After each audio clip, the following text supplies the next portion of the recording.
Greetings. My name is James Reed Campbell, and I'm the director of the Leadership Symposium, and I wanted to give you some history as to how this symposium began. We began it in 2013, and this is our 9th year of operation.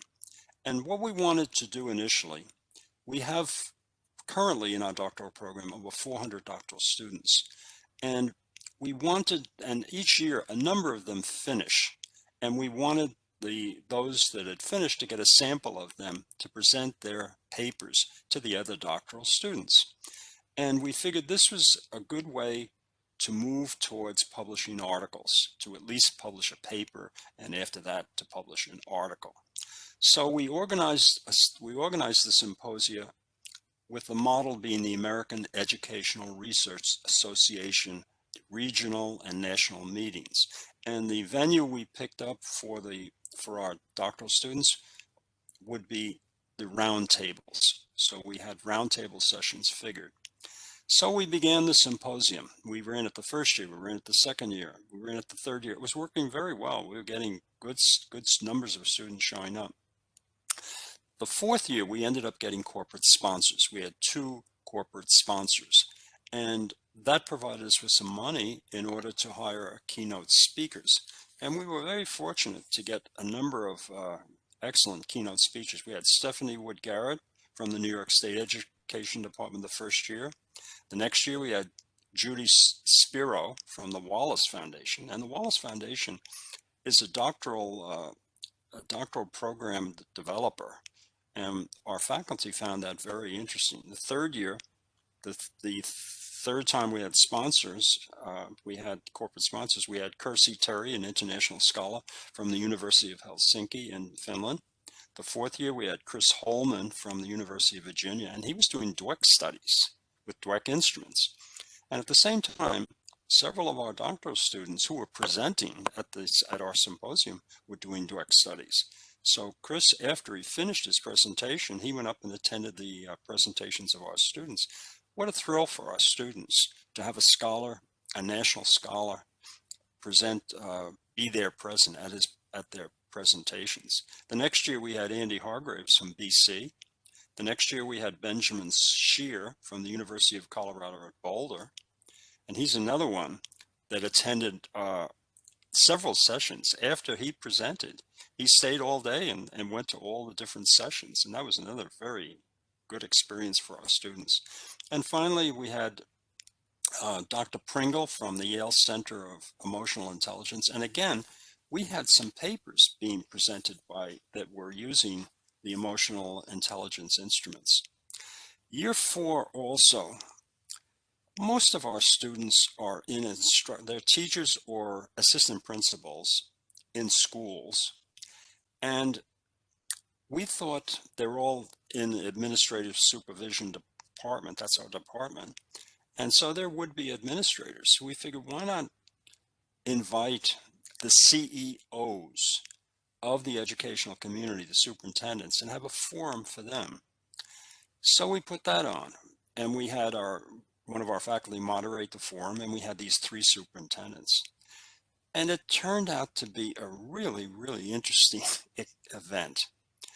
We made sure there were no newspaper coverage of that forum so that the superintendents would feel very frank, be able to be very frank with their evaluations and presentations. We picked a very good topical issue of the day. One year we had the evaluations of teachers, because it was a very hot issue. It was on the headlines in all the local papers, and we had that. And it turned out to be a terrific presentation. The superintendents really were able to present their views on the issues. Our students were able to take on the superintendents. The superintendents were able to talk back. And we got such high ratings for this session, and we held it every year thereafter. So over the years, we've been getting so many superintendents from the region. We even had a provost from one of the New York City colleges that joined us. Another byproduct of the symposium was synergism. One generation of doctoral students connecting with the next generation down of doctoral students. I want to give you 2 examples. The first example was a paper presented in 2017. It was called Makerspace Study. That's what it was. Now, Makerspace is a school librarian project that has begun all over the country. They get a large room, usually next to the cafeteria. They fill the room with computers.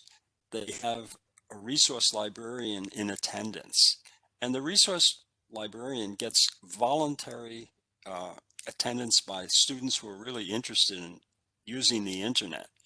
And so these projects go on not only during the lunch period, but they go on after school, and you get a whole cadre of students who are working on computerized internet projects. So we had this paper. One of the students we had in our program was a librarian. She saw this paper, and she decided to do a much larger study of the maker spaces throughout the whole of New York State. And since he had already graduated, we put him on her committee, and they worked together for the entire year until the project was finished and presented. Now, that's a good example of synergism. Now, I'll give you another example. This semester, for this symposium, we had one of our students came and said, I've got a story to tell you. And here's what his story was. He attended the symposium in 2018, and I think it was 2019. I'm sorry, 2019 he attended the symposium. He listened to a paper that fascinated him. And after the paper was over, he got the student who presented it, and they got together and they hit it off. And they talked and talked and talked. And what happened was they worked together for the next year on that project. This is apart from the mentor. This is apart from the committee. This is just, and so this student came up to us and said, I'm presenting this year. I want to pay back the symposium because the symposium really gave such a contribution to my work that I just wanted to recognize that and present it. This is another example of synergism, really, one generation of students presenting another. Now, what we're doing this year, we're making sure there's a little vignette on every one of the doctoral students presenting, and we're making sure that we have the emails of those students, and we're encouraging our students. We're telling our students this story, and we're hoping one generation will see to it that they'll help the next generation of students. Now, another thing we did the last symposium was we organized a proceedings booklet of the abstracts of all of our presenters. Now, I remember when I used to attend conferences many, many years ago, especially the regional conferences, you'd always get an abstract book, which was wonderful to get because your paper would be described so others could see not just the title, but they could find out what the paper was all about. And I always like to get them to see my colleagues and see what they were presenting. And we're doing that again this year. We're providing an abstract. Another development that has occurred over the years is that we have cohorts. We have cohorts all over the region. We have cohorts in Long Island. We have cohorts in New York City, even in Westchester. And the cohorts tend to stick together when they come to our symposium. And we noticed 2 years ago that some of the cohorts were doing something we hadn't thought about. They were assigning membership. We were assigning each different members of their cohort to attend the different sessions. Now we have 5 concurrent sessions at 1 hour, and then we have another 5 concurrent sessions at another hour. So we have 2 different sets. And what they did, they assigned 1 person to every speech so that if we presented 20 papers, they had a representative at all 20 papers. And what they did after the symposium was over, they got together as a cohort in a corner of the cafeteria, and they processed the entire symposium. They decided which topics seemed to lend themselves to a good study. They decided which mentors to work with for different projects. You can see what they were doing. They were setting up themselves for an easy exit to be able to present next year after they finish their dissertations. Now, let me give you some history of the growth of the symposium. The first year we had just 30 participants. In the following year, we had almost 250 show up. So it's been a very, very successful operation to do. Now, what we plan to do in the future, we plan to maybe use this year is very different. We have a website, and the whole symposium is on a website. So all the papers are recorded YouTube presentations. So this is our way to get around the COVID problem, where you can't have a group on campus. For the future, we have a large alumni that we've had for, well, all these years, for 9 years. And we want to use the website now to give the symposium to them a month after we run it for the current doctoral students. We'll run it for the alumni.